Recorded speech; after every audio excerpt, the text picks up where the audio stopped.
Արդեն երկրորդ տարին է Լոռու մարզում ավտոարշավ է անցկացվում։ Մրցարշավը տեղի էր ունենում Գուգարքի տարածաշրջանի Կապուտներ կոչվող տարածքում։ Մասնակցել կարող էին 18 տարին լրացած եւ վարորդական իրավունք ունեցողները։ Նախաձեռնության հեղինակներից մեկը Արթուր Հովհաննիսյանն է, ով Ազատություն ռադիոկայանին պատմեց, թե ինչպես են նախորդ տարի ընկերներով որոշել նման բան կազմակերպել եւ քանի որ այն մասսայական է ստացվել, ստեղծել են Լոռի Extreme Style ակումբը ավտոսիրահարների համար։ Չենք պատկերացրել, որ սենց մեծ ինչ-որ մասսայական միջոցառում կդառնա, ուղղակի լյուբիցելսկի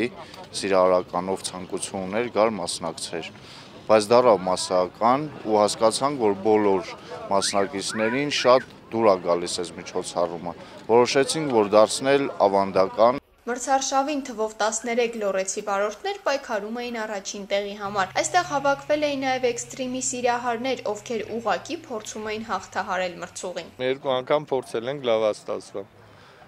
Հույսով ենք կհաղթենք։ Կարևորը մասնակցելն է, հաղթելը կարևոր չի։ Մասնակիցներից եւ ոչ մեկը պրոֆեսիոնալ չէ։